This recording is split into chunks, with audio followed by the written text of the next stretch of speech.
Hello everyone.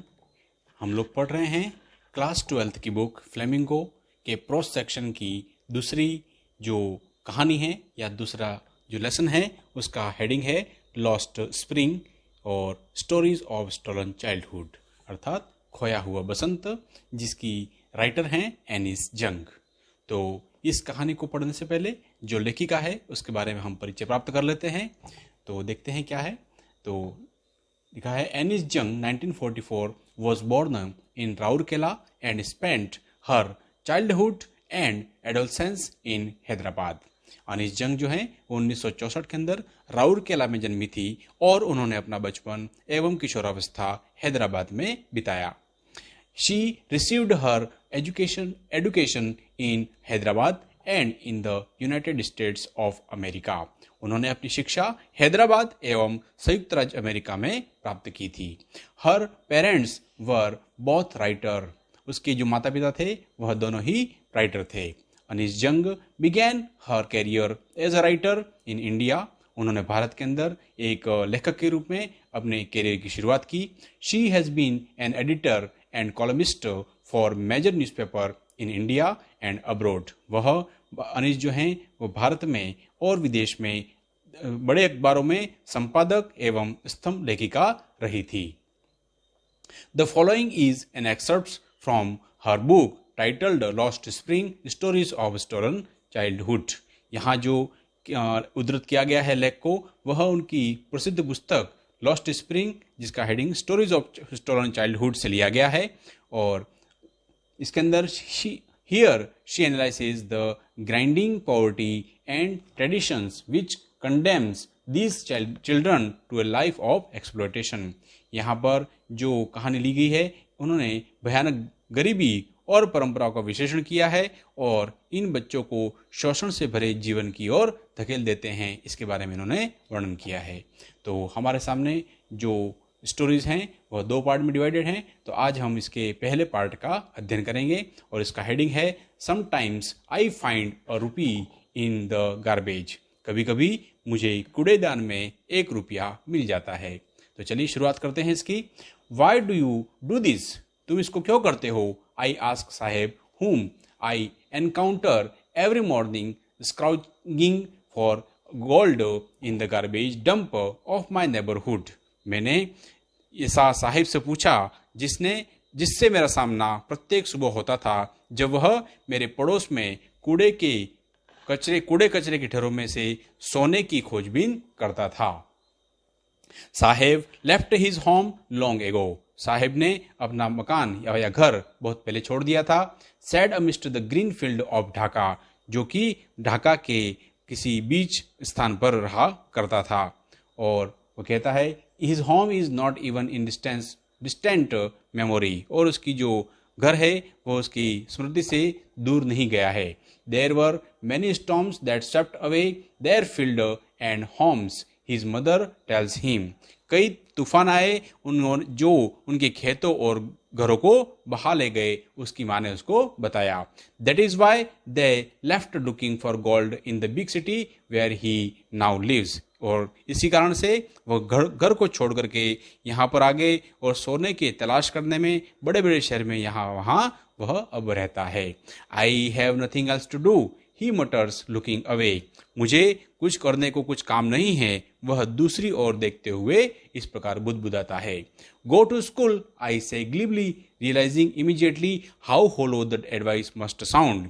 और school जाया करो, मैंने चतुराई से कहती हूँ, परंतु तुरंत महसूस होता है मुझे कि मेरी सलाह जो थी वह कितनी निरर्थक और खोखली प्रतीत होगी। There is no school in my neighborhood। When they build one, I will go। मेरे पड़ोस में कोई स्कूल नहीं है, जब वे स्कूल बना देंगे तो मैं चला जाऊंगा। वो कहती है if I start a school, will you come? I ask half joking। अगर मैं कोई स्कूल शुरू करूं तो क्या तुम उसमें आओगे? मैंने मजाक में इसके साथ में ऐसा पूछ लिया। Yes, he says smiling broadly। हाँ, अगर वह कहता है कि मैं खुलकर मुस्कुराते हुए कि बिल्कुल आऊंगा। A few days later, I see him running up to me। Is your school ready? कुछ दिनों बाद मैं देखती हूँ कि वह मेरे पास दौड़ कर आता है और पूछता है क्या आपका स्कूल तैयार है?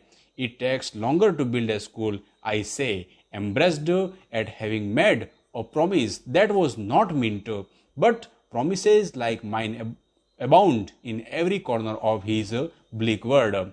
स्कूल बनाने में काफ़ी ज़्यादा समय लगता है।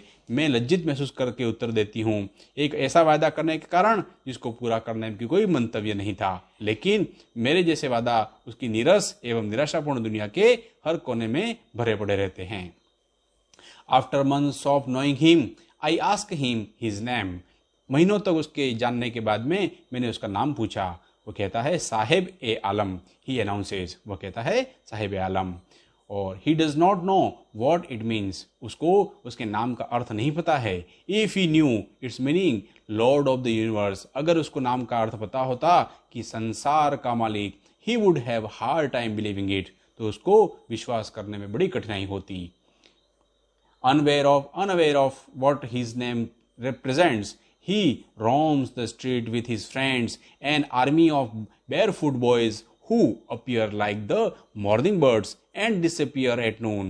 और वह अपने नाम के अर्थ से अनभिज्ञ होते रहते हुए अपने दोस्तों के साथ गलियों में भटकता है, नंगे पैर वाले लड़कों की फौज के साथ में, जो सुबह के पक्षियों की भांति प्रकट होते हैं। Barefoot whose appear like morning birds and disappear at noon. Over the months, I have come to recognize each of them. और इतने महीनों के बाद में मैं उन्हें पहचानने लगी हूँ, प्रत्येक को। Why are not you wearing chappals? I ask one. तुम चप्पल क्यों नहीं पहनते हो? मैंने एक लड़के से पूछा। My mother did not bring them down from the shelf. He answered simply. मेरी माँ उन चप्पलों को ताक से नहीं उतार देती है, उसने बड़ी सरलता से उत्तर दिया। Even if she did, he will throw them off. अगर उसको उतार कर देगी भी तो वह उसे फेंक देगा। Adds another who is wearing shoes that do not match. और तभी दूसरा लड़का कहता है जिसने बेमेल जूते पहन रखे थे कि अगर वह उतार भी देगी तो यह इसको फेंक देगा। I want shoes, says third boy who has never owned a pair of all his life. और वह जब कह रही थी उसी समय लेके कह रही है, When I comment on it, he shuffles his feet and says nothing. वह जो बच्चा है वह अपने पैरों को इधर उधर घसीटता है और कुछ भी नहीं कहता है। I want shoes, says the third boy. मुझे जूते चाहिए, जूतों की जरूरत है, तीसरा बच्चा कहता है। The third boy who has never owned a pair of all his life, जिसने अपने जीवन में कभी भी जूते नहीं पहने हैं। Traveling across the country, I have seen children walking barefoot in cities, on villages, road. देश भर में घूमते घूमते मैंने बच्चों को नंगे पैर चलते देखा है और शहरों में, गांव की सड़कों पर। It is not lack of money, but a tradition to stay barefoot is one explanation. ऐसे पैसों की कमी नहीं होने के कारण नहीं होता है, बल्कि नंगे पैर रहना एक परंपरा है, यह एक स्पष्टीकरण है। I wonder if this is only an excuse to explain away a perpetual state of poverty. मुझे आश्चर्य होता है कि क्या यह एक बहाना मात्र है दरिद्रता की एक स्थायी स्थिति को समझा डालने के लिए। I remember a story a man from Udupi once told me. मुझे एक कहानी याद आती है जिसमें उडुपी के एक व्यक्ति ने एक बार सुनाई थी। As a young boy, he would go to school past an old temple where his father was a priest. एक छोटे लड़के के रूप में वह पुराने मंदिर के पास से गुजरकर स्कूल पहुंचता था जहां उसके पिताजी पुजारी के रूप में कार्य करते थे। He would stop briefly at the temple and pray for a pair of shoes. वह मंदिर के थोड़े समय के लिए रुकता और जूतों की एक जोड़ी के लिए प्रार्थना करता। 30 years later, I visited his town and the temple, which was now drowned in an air of desolation.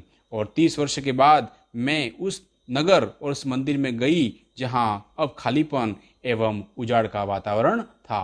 In the backyard where lived the new priest, there were red and white plastic chairs. पिछवाड़े में जहां एक अब नया पुजारी रहता था वहां लाल और सफेद प्लास्टिक की कुर्सियां थी। A young boy dressed in grey uniform, wearing socks and shoes, arrived panting and threw his school bag on a folding bed. और एक लड़का जिसने स्लेटी रंग की वर्दी, उसने जुराबे और जूते पहन रखे थे, हाफता हुआ आया और अपने स्कूल का थैला सिमट जाने वाली पलंग पर फेंक देता है। Looking at the boy, I remembered the prayer another boy had made to the goddess when he had finally got a pair of shoes. और लड़के की ओर देखते हुए मुझे दूसरे लड़के की प्रार्थना का स्मरण हुआ जो उसने देवी माँ से की थी कि जब उसे अंत में जूते प्राप्त हो गए थे। Let me never lose them. The goddess had granted his prayer. मैं इन्हें कभी कभी नहीं खोऊं। देवी ने उस प्रार्थना का स्वीकार कर ली थी। Young boys like the son of the priest now wore shoes, but many other like the rag pickers in my neighborhood remain shoeless. वर्तमान पुजारी में के पुत्र के जैसे लड़के अब जूते पहनते थे, किंतु अन्य जैसे मेरे पड़ोस के में कचरा बीनने वाले लड़के आज भी जूतों के बिना ही हैं। My acquaintance with the barefoot rig packers lead me to Simapuri, a place on the periphery of Delhi, yet miles away from it metaphorically.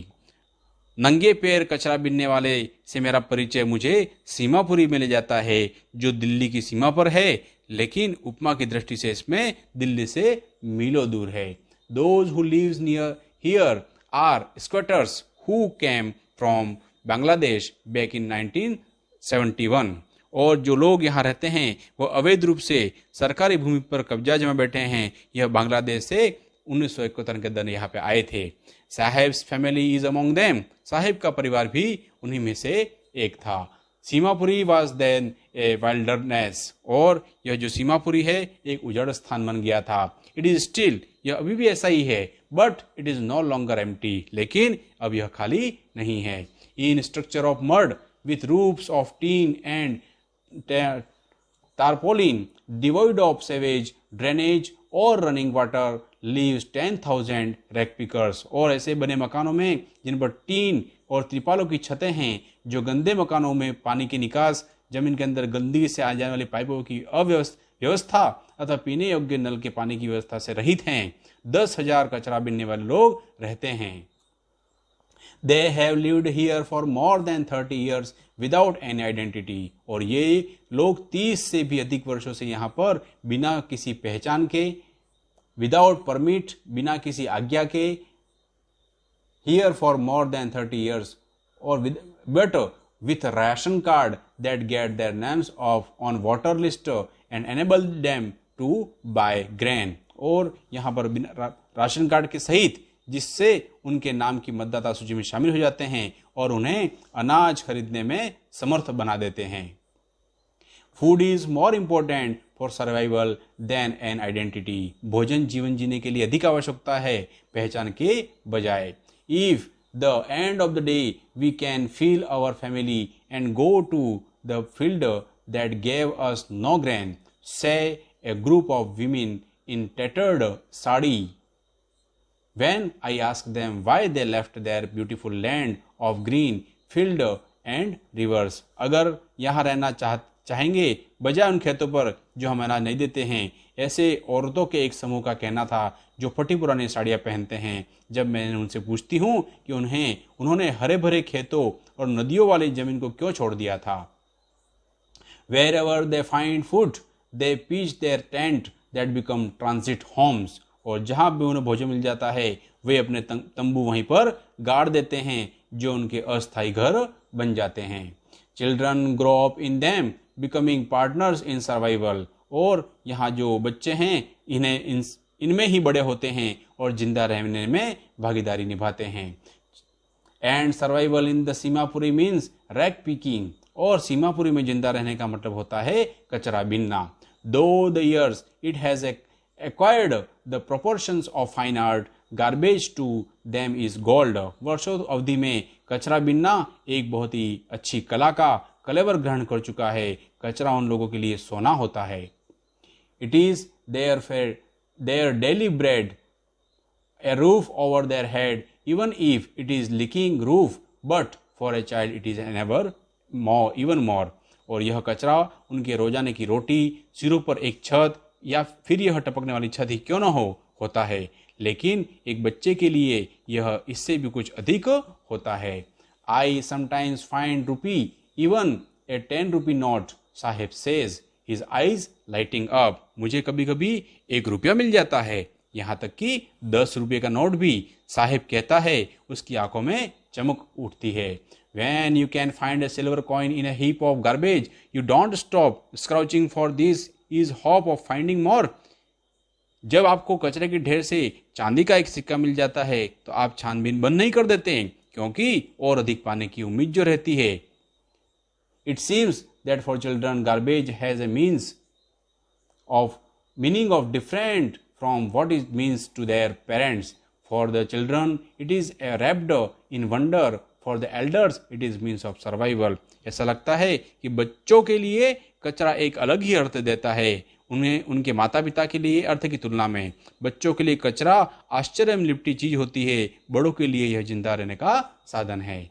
One winter morning, I see Sahib standing by the first gate of the neighborhood club, watching 2 young men dressed in white playing tennis. सर्दी की एक सुबह में मैंने साहिब को पड़ोस के club के बाड़ लगे दरवाजे के पास खड़ा हो देखती हूँ, जो सफेद वस्त्र पहने हुए 2 युवकों को टेनिस खेलते हुए देख रहा था।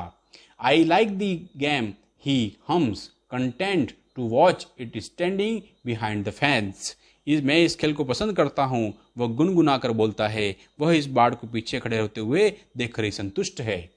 ही hums, I do go inside when no one is around, he admits. The gatekeeper let me use the swing. मैं अंदर चला जाता हूँ जब कोई भी आसपास नहीं होता है, वह स्वीकार करता है। द्वारपाल मुझे झूला काम में लेने देता है। Sahib too is wearing tennis shoes that look strange over his discolored shirt and shorts. और साहिब ने भी टेनिस के जूते पहने हुए हैं, जो उसके रंग उड़ी हुई कमीज तथा निकर के साथ अटपटे दिखाई देते हैं। Someone gave them to me. किसी ने मुझे दिए हैं। He says in the manner of explanation. वह स्पष्टीकरण देते हुए अपनी बात को कहता है। The fact that they are discarded shoes of some rich boy. और वास्तव में तथ्य तो ये था कि किसी धनाढ्य लड़के ने ठुकराए हुए जूते थे ये। Who perhaps refused to wear them because of a hole in one of them. उसने शायद इसमें छेद हो जाने के कारण इसको फेंक दिया होगा। For in one of the does not bother him, लेकिन इससे उसको कोई परेशानी नहीं है। For one who has walked barefoot, even shoes with his hole is a dream come true. नंगे पैरों चलने वाले व्यक्ति के लिए छिद्र वाले जूते भी किसी स्वप्न से कोई कम नहीं है। But the game he watching so intently is out of his reach. लेकिन जिस खेल को वो इतने ध्यान से देख रहा है वो उसकी पहुंच से बाहर है। This morning Sahib is on his way to the milk booth. आज सुबह में वह जो दूध के बूथ की तरफ जा रहा रास्ता है उसमें वह मिलता है। In his hand is a steel canister. उसके हाथ में एक स्टील का कनिस्टर है। I now work in a tea stall down the road, he says. वह अब मैं एक उधर सड़क पर चाय की एक थड़ी पर काम करता हूँ, वह कहता है। He says panting in a distance. और वह दूर की ओर इशारा करते हुए बोलता है। I am paid 800 rupees and all my meals. मुझे 800 रुपये तथा सभी वक्त का भोजन मुझे मिल जाता है। Does he like the job? I ask. मैंने उससे पूछा कि क्या उसको काम पसंद है। His face I see has lost the carefree look. और मैं देखती हूँ कि उसके चेहरे पर निश्चिंतता का भाव खो दिया था। The steel canister seems heavier than the plastic bag he would carry so lightly over his shoulder. मुझे लगा कि स्टील का कनिस्टर उस प्लास्टिक के थैले से अधिक भारी प्रतीत होता है जिसे वह अपने कंधे पर इतनी आसानी से ढोया करता था। The bag was his. क्योंकि वह बैग उसका था। The canister belonged to the man who owns the tea shop. Saheb is no longer his own master. क्योंकि वह थैला उसका था और कनस्तर उस व्यक्ति का जो चाय की दुकान का स्वामी था। साहेब अब उस स्वयं का मालिक नहीं था। तो यहाँ पर इस कहानी का पहला पार्ट खत्म होता है। अगला पार्ट हम